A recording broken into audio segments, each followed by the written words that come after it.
وَإِذْ أَخَذَ اللَّهُ مِيثَاقَ النَّبِيِّينَ لَمَا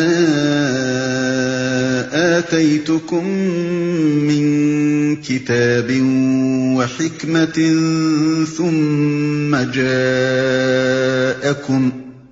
ثُمَّ جَاءَكُمْ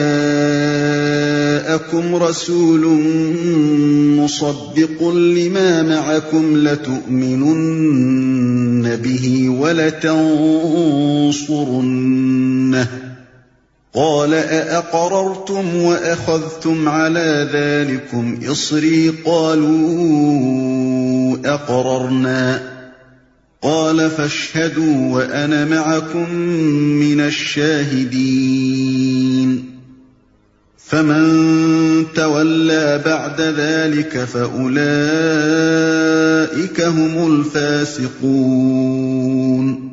یاد کرو اللہ نے پیغمبروں سے عہد لیا تھا کہ آج ہم نے تمہیں کتاب اور حکمت و دانش سے نوازا ہے، کل اگر کوئی دوسرا رسول تمہارے پاس اسی تعلیم کی تصدیق کرتا ہوا آئے جو پہلے سے تمہارے پاس موجود ہے تو تم کو اس پر ایمان لانا ہوگا اور اس کی مدد کرنی ہوگی۔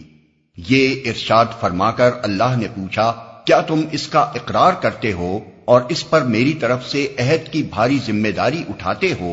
انہوں نے کہا ہاں ہم اقرار کرتے ہیں۔ اللہ نے فرمایا اچھا تو گواہ رہو اور میں بھی تمہارے ساتھ گواہ ہوں۔ اس کے بعد جو اپنے عہد سے پھر جائے وہی فاسق ہے۔ تو تم کو اس پر ایمان لانا ہوگا اور اس کی مدد کرنی ہوگی۔ مطلب یہ ہے کہ ہر پیغمبر سے اس امر کا عہد لیا جاتا رہا ہے، اور جو عہد پیغمبر سے لیا گیا ہو وہ لامحالہ اس کے پیرووں پر بھی آپ سے آپ عائد ہو جاتا ہے کہ جو نبی ہماری طرف سے اس دین کی تبلیغ و اقامت کے لیے بھیجا جائے جس کی تبلیغ و اقامت پر تم مامور ہوئے ہو، اس کا تمہیں ساتھ دینا ہوگا، اس کے ساتھ تعصب نہ برتنا، اپنے آپ کو دین کا اجارہ دار نہ سمجھنا، حق کی مخالفت نہ کرنا، بلکہ جہاں جو شخص بھی ہماری طرف سے حق کا پرچم بلند کرنے کے لیے اٹھایا جائے اس کے جھنڈے تلے جمع ہو جانا۔ یہاں اتنی بات اور سمجھ لینی چاہیے کہ حضرت محمد صلی اللہ علیہ وسلم سے پہلے ہر نبی سے یہی عہد لیا جاتا رہا ہے، اور اسی بنا پر ہر نبی نے اپنی امت کو بعد کے آنے والے نبی کی خبر دی ہے اور اس کا ساتھ دینے کی ہدایت کی ہے، لیکن نہ قرآن میں نہ حدیث میں کہیں بھی اس امر کا پتہ نہیں چلتا کہ حضرت محمد صلی اللہ علیہ وسلم سے ایسا عہد لیا گیا ہو یا آپ نے اپنی امت کو کسی بعد کے آنے والے نبی کی خبر دے کر اس پر ایمان لانے کی ہدایت فرمائی ہو۔ اس کے بعد جو اپنے عہد سے پھر جائے وہی فاسق ہے۔ اس ارشاد سے مقصود اہل کتاب کو متنبہ کرنا ہے کہ تم اللہ کے عہد کو توڑ رہے ہو، محمد صلی اللہ علیہ وسلم کا انکار اور ان کی مخالفت کر کے اس میثاق کی خلاف ورزی کر رہے ہو جو تمہارے انبیاء سے لیا گیا تھا، لہذا اب تم فاسق ہو چکے ہو، یعنی اللہ کی اطاعت سے نکل گئے ہو۔ أَفَغَيْرَ دِينِ اللَّهِ يَبْغُونَ وَلَهُ أَسْلَمَ مَن فِي السَّمَاوَاتِ وَالْأَرْضِ طَوْعًا وَكَرْهًا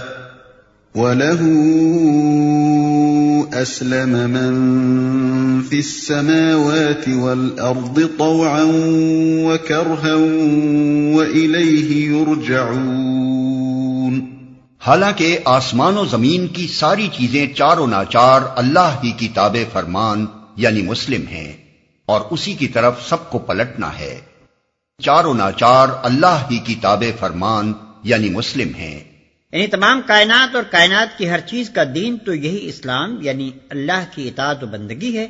اب تم اس کائنات کے اندر رہتے ہوئے اسلام کو چھوڑ کر اور کون سا طریقہ زندگی تلاش کر رہے ہو؟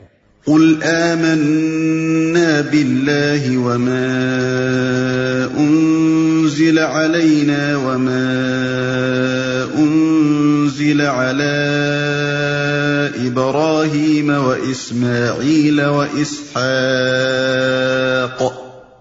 وَإِسْمَاعِيلَ وَإِسْحَاقَ وَيَعْقُوبَ وَالْأَسْبَاطِ وَمَا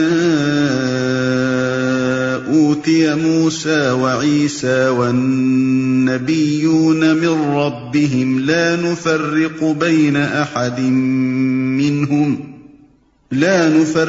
بَيْنَ أَحَدٍ مِّنْهُمْ وَنَحْنُ لَهُ مُسْلِمُونَ۔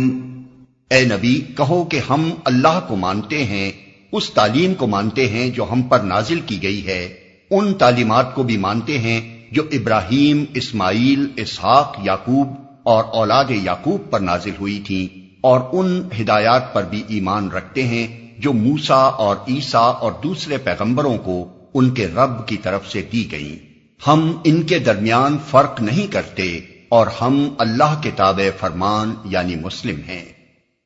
ہم ان کے درمیان فرق نہیں کرتے، یعنی ہمارا طریقہ یہ نہیں ہے کہ کسی نبی کو مانیں اور کسی کو نہ مانیں، کسی کو جھوٹا کہیں اور کسی کو سچا۔ ہم تعصب اور حمیت جاہلیہ سے پاک ہیں۔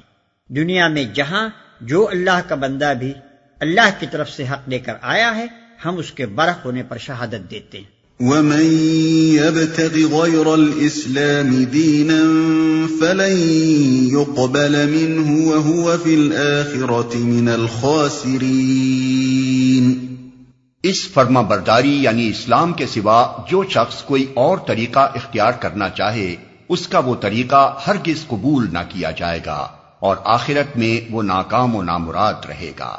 كيف يهدي الله قوما كفروا بعد إيمانهم وشهدوا أن الرسول حق وجاءهم البينات والله لا يهدي القوم الظالمين۔ کیسے ہو سکتا ہے کہ اللہ ان لوگوں کو ہدایت بخشے جنہوں نے نعمت ایمان پا لینے کے بعد پھر کفر اختیار کیا، حالانکہ وہ خود اس بات پر گواہی دے چکے ہیں کہ یہ رسول حق پر ہے اور ان کے پاس روشن نشانیاں بھی آ چکی ہیں۔ اللہ ظالموں کو تو ہدایت نہیں دیا کرتا، اور ان کے پاس روشن نشانیاں بھی آ چکی ہیں۔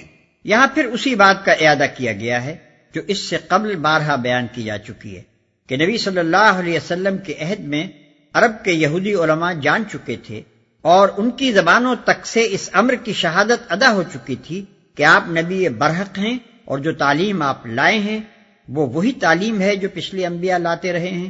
اس کے بعد انہوں نے جو کچھ کیا وہ محض تعصب، ضد اور دشمنی حق کی اس پرانی عادت کا نتیجہ تھا جس کے وہ صدیوں سے مجرم چلے آ رہے۔ أولئك جزاؤهم أن عليهم لعنة الله والملائكة والناس أجمعين خالدين فيها لا يخفف عنهم العذاب ولا هم ينظرون إلا الذين تابوا من بعد ذلك وأصلحوا فإن الله غفور رحيم۔ ان کے ظلم کا صحیح بدلہ یہی ہے کہ ان پر اللہ اور فرشتوں اور تمام انسانوں کی پھٹکار ہے، اسی حالت میں وہ ہمیشہ رہیں گے، نہ ان کی سزا میں تخفیف ہوگی اور نہ انہیں مہلت دی جائے گی۔ البتہ وہ لوگ بچ جائیں گے جو اس کے بعد توبہ کر کے اپنے طرز عمل کی اصلاح کر لیں۔ اللہ بخشنے والا اور رحم فرمانے والا ہے۔ ان الذين كفروا بعد ايمانهم ثم ازدادوا كفرا لن تقبل توبتهم واولئك هم الضالون۔ مگر جن لوگوں نے ایمان لانے کے بعد کفر اختیار کیا پھر اپنے کفر میں بڑھتے چلے گئے، ان کی توبہ بھی قبول نہ ہوگی۔ ایسے لوگ تو پکے گمراہ ہیں۔